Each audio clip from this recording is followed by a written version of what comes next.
प्यारे विद्यार्थियों, आज का हमारा चैप्टर है class 10th political science civics. हम पहले कह रहे थे, अभी 9 से आप चैप्टर पर भी देखेंगे पॉलिटिकल साइंस लिख कर के आता है। अब आप कहेंगे पॉलिटिकल साइंस क्या है, तो बेसिक इंट्रोडक्शन का मेरा वीडियो है, अब उसको देख लीजिए, समझ में आ जाएगा। तो आगे चलते हैं चैप्टर नंबर 2 पर, और वो है फेडरलिज्म यानी कि संघवाद। आज हम इस चैप्टर में देखेंगे कि वास्तव में फेडरलिज्म किसे कहते हैं, उसकी डेफिनेशन क्या है, उसको समझेंगे और इसके की फीचर्स क्या हैं फेडरलिज्म के। तो आइए वीडियो को आगे बढ़ाते हैं। ये चैप्टर बहुत छोटा है हमारे लिए, लेकिन बहुत ही इम्पॉर्टेंट है। इसमें की फीचर्स पढ़ने के बाद हम बेस देखेंगे कि वो कौन सी बातें हैं जो हमारे प्यारे से देश भारत को एक फेडरल कंट्री बनाती हैं, जबकि कहीं भी नहीं लिखा है कि India is a federal country. हमेशा यूनियन शब्द यूज़ हुआ है। फिर भी वो कौन से प्रिंसिपल्स हैं जिनको फॉलो करने के बाद इंडिया फेडरल कंट्री बनता है, और कैसे इंडिया में फेडरलिज्म जो है प्रैक्टिस में आई है, क्या क्या बातें हैं। इसके अलावा डिसेंट्रलाइजेशन क्या है इंडिया में, और इसका इस फेडरलिज्म या संघवाद से क्या लेना देना है। इतनी टॉपिक को कवर करेंगे हम। तो पहले हम 2 टॉपिक को इसमें कवर करते हैं, बाद में 2 पार्ट इसका लेकर के और आएंगे। तो आप डेफिनेशन देखिए, federalism is a form of government. ये भी सरकार का एक रूप है। In which power is divided into different level of the government 2 or more। मतलब ऐसे सरकार का रूप जहाँ पावर 2 या उससे अधिक लेवल में डिवाइड हो। जैसे आप पुराने समय की बात देखिए, सारी पावर किसके पास होती थी? किंग के पास, मोनार्क के पास, राजा के पास। तो वो फेडरल कंट्री नहीं था। अब जहाँ पर भी पावर 2 या 2 से अधिक लेवल में डिवाइड होती है, उसको हम फेडरल कंट्री कहते हैं, और यही विचारधारा फेडरलिज्म कहलाती है। जैसे कि इसके साथ ही देखिए संघवाद हिंदी में, तो संघ बनना मतलब संघ कब बनता है, यूनियन कब बनता है, जब चीज़ें अलग अलग ना हो करके एक आ जाती हैं। मतलब बहुत सारी चीज़ें मिल करके एक हो जाएं, कई स्टेट्स कुछ लोग मिल करके एक हो जाएं और पावर को 2 या 2 से अधिक लेवल पर डिवाइड कर दें, वो उसी को हम कहते हैं फेडरलिज्म या फेडरल कंट्री। तो अब आइए आगे देखते हैं क्या है, कैसे इसके क्या फीचर्स हैं, इसकी विशेषताएं क्या हैं, इसको हम अच्छे से समझ लें। तो पहला point, there are 2 or more level of government. यहाँ पर सरकार का 2 या उससे अधिक स्तर होता है। अब अपने देश को देखिए, यूनियन गवर्नमेंट, सेंट्रल गवर्नमेंट जिसको हम कहते हैं, स्टेट गवर्नमेंट, उसके बाद लोकल गवर्नमेंट। देख रहे ना, सरपंच होते हैं, तो पावर 3 रूप में डिवाइड होती है। आगे इस पर चर्चा करेंगे, पर इसके की फीचर्स को हम देखते हैं। अब दूसरा की फीचर्स क्या है कि जो डिफरेंट लेवल की गवर्नमेंट है, इस पर जो गवर्निंग होता है वो सेम सिटीजन पर होता है। आप किसी भी स्टेट के रहने वाले हों, ऐसा नहीं होता है कि केंद्र की सरकार दूसरे नागरिकों पर गवर्न करती है और स्टेट की गवर्नमेंट दूसरे सिटीजन पर गवर्न करती है। हम ही हैं, हम ही स्टेट की भी गवर्नमेंट बनाते हैं और हम ही सेंटर की भी बनाते हैं। तो दोनों गवर्नमेंट हम ही पर गवर्न करती है।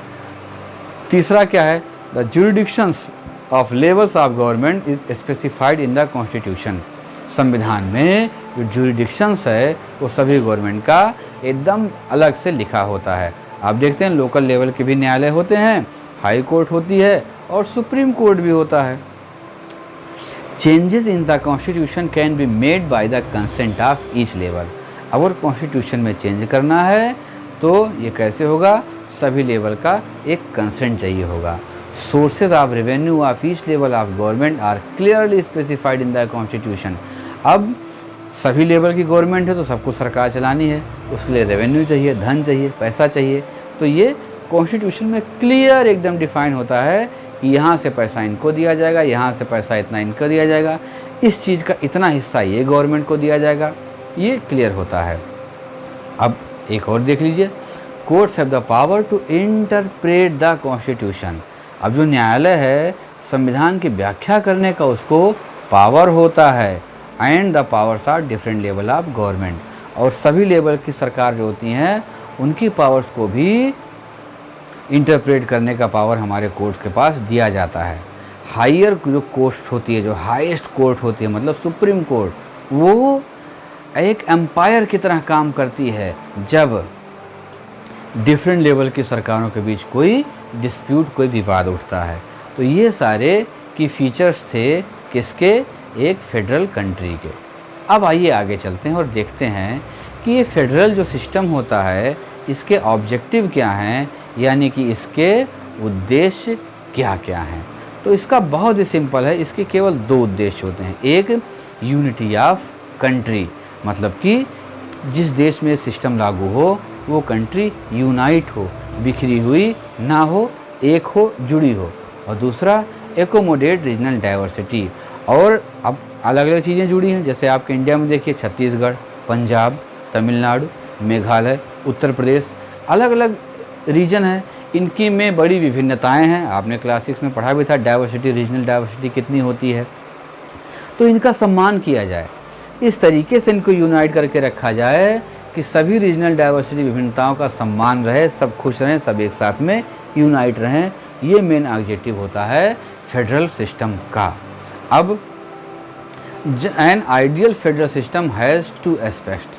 अब इनके टू एस्पेक्ट होते हैं, क्या क्या होते हैं।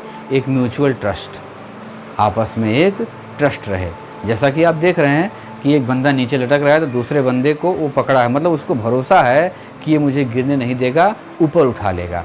तो एक म्यूचुअल ट्रस्ट रहे, और एग्रीमेंट टू लिव टुगेदर, और आपस में साथ में रहने का एक एग्रीमेंट भी रहे। अब ये क्या है, जैसे देखिए तमाम स्टेट हैं, अलग अलग हैं, उनकी सरकारें अलग अलग हैं, सोर्स ऑफ रेवेन्यू अलग अलग है, लेकिन वो एक साथ रहने का उनका एग्रीमेंट है। किसके, एक यूनियन में, एक कंट्री मतलब इंडिया के साथ जुड़े रहने का एक एग्रीमेंट जैसा है। वो आपस में म्यूचुअल ट्रस्ट पर हमेशा एक साथ रहते हैं और पूरा देश ग्रो करता है, कंट्री यूनाइट रहती है, और सभी के जो रीजनल डाइवर्सिटीज़ हैं उनका सम्मान रहता है। तो ये ऑब्जेक्टिव हो गया, और ये दो डिफरेंट एस्पेक्ट्स हो गए, और साथ ही साथ हम ये भी समझ गए कि फेडरल कंट्री क्या होती है या फेडरलिज्म क्या होता है। अब देखिए और थोड़ा पीछे चलिए और देखिए कि रूट्स टू इस्टेब्लिश फेडरलिज्म।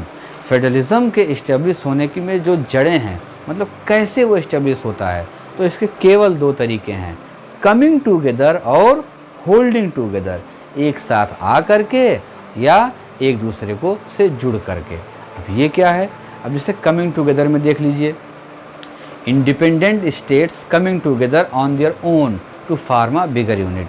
छोटे छोटे स्टेट्स हैं, सब इंडिपेंडेंट हैं, वो डिसीजन लेकर एक साथ आते हैं एक बड़ी यूनिट बनाने के लिए कि हम एक साथ यूनाइट होकर रहेंगे और एक कंट्री के रूप में रहेंगे, ताकि हमारा डेवलपमेंट अच्छा हो, हमारी सिक्योरिटी अच्छी हो और हमारे लिए ग्रोथ डेवलपमेंट का रास्ता खुल जाए। तो ऐसे जब होता है तब उसको कहते हैं कमिंग टूगेदर फेडरलिज्म। यूएसए हैं, स्विट्ज़रलैंड है, ऑस्ट्रेलिया, ये सब इससे एग्जाम्पल हैं। तभी आप देखिए अमेरिका में क्या होता है, दो सिटीजनशिप होती है, एक स्टेट की और एक अमेरिका की, कंट्री की। क्यों? क्योंकि ये स्टेट इंडिपेंडेंट थे, ये एक साथ आकर के एक कंट्री बनाते हैं। लेकिन आप यहीं इंडिया में देखिए तो ऐसा नहीं है, इंडिया में एक ही सिटीजनशिप होती है। क्यों? क्योंकि इंडिया का जो फेडरलिज्म है वो होल्डिंग टुगेदर है, मतलब where a large country to decide to divide its power. जब बहुत बड़ा कंट्री ये डिसाइड करता है कि हम अपनी पावर को डिवाइड कर दें विभिन्न राज्यों में, विभिन्न संवैधानिक क्षेत्रों में और नेशनल गवर्नमेंट्स में, जब सरकारों में क्षेत्रों में पावर को डिवाइड कर दिया जाए। सिंपल शब्दों में समझें कि जब एक देश बहुत बड़ा रहे और वो कई स्टेट्स बना करके अपनी पावर को डिवाइड करे, ताकि कोई पॉलिटिकल इंस्टेबिलिटी ना आ पाए, रीजनल डाइवर्सिटी का सम्मान हो सके, म्यूचुअल ट्रस्ट बना रहे और कंट्री में यूनिटी रहे, डेवलपमेंट रहे। ऐसा करने के लिए जब कंट्रीज ऐसा करती है तो उसको कहते हैं होल्डिंग टुगेदर। और इंडिया, स्पेन, बेल्जियम में ऐसा ही फेडरलिज्म होता है। आप देखते हैं कि कई बार नए नए स्टेट्स बनते हैं। अभी लास्ट में देखिए छत्तीसगढ़ बना कि नहीं बना, उत्तराखंड बना। ये क्यों बनाए गए? क्योंकि उत्तर प्रदेश और उत्तराखंड के रीजनल जो विविधताएं वो एकदम अलग हैं, वो पहाड़ी कल्चर है, मैदानी कल्चर है, तो दोनों को डिवाइड किया गया। अब वहाँ पर जो ज़रूरतें सरकार की, पब्लिक की हैं वो दूसरी हैं, पहाड़ी क्षेत्र है, मैदानी क्षेत्रों में दूसरी हैं। तो अच्छा डेवलपमेंट हो सके, अच्छा अंडरस्टैंडिंग रह सके आपस में, और साथ ही साथ क्षेत्रीयता का सम्मान भी हो सके, तो डिवाइड कर दिया गया पावर को लेकिन इससे क्या हुआ, इससे स्टेबिलिटी अच्छी आई, दोनों स्टेट अच्छा डेवलप कर रहे हैं और ये होल्ड हैं इंडिया के थ्रू बधे हुए हैं। तो यही है फेडरलिज्म के दो तरीके से रूट्स हैं, एक कमिंग टुगेदर और एक होल्डिंग टुगेदर। एग्ज़ाम में सीधे इनमें डिफरेंट पूछा जाता है, हालांकि आप समझने के बाद इसको लिख सकते हैं, फिर भी आपके स्क्रीन पर यहाँ बगल में दिया है, आप सिंपल 3 पॉइंट में लिख करके 3 नंबर एग्ज़ाम में ले सकते हैं। Coming together on their own, जो खुद अपनी इच्छा से एक साथ आते हैं वो कमिंग टुगेदर फेडरलिज्म है, लेकिन जो डिसाइड करते हैं कि पावर को हमें डिवाइड करना है जब कंट्री, तो ये क्या है, होल्डिंग टुगेदर है। कमिंग टुगेदर में क्या आता है कि states usually have equal power and have more strong than federal government. States के पास बहुत सारी इक्वल पावर होती हैं, लेकिन होल्डिंग में क्या होता है कि सेंट्रल गवर्नमेंट्स के पास पावर ज़्यादा होती है। इंडिया में डिफेंस हो या और कोई बड़ी बात हो, वो सारे डिसीजन कौन लेता है, सेंट्रल गवर्नमेंट लेता है, स्टेट नहीं ले पाते हैं।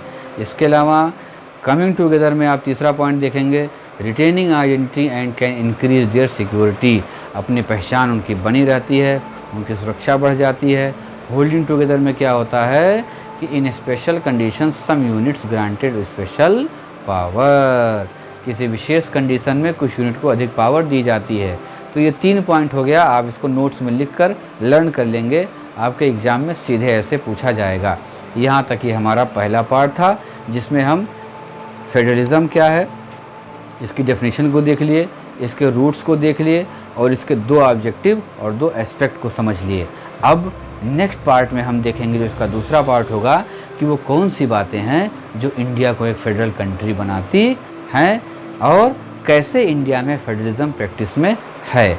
तो जल्दी ही मिलते हैं नेक्स्ट पार्ट में। वीडियो को लाइक शेयर बिल्कुल करिएगा और चैनल को सब्सक्राइब करते रहिएगा, पढ़ते रहिएगा। धन्यवाद।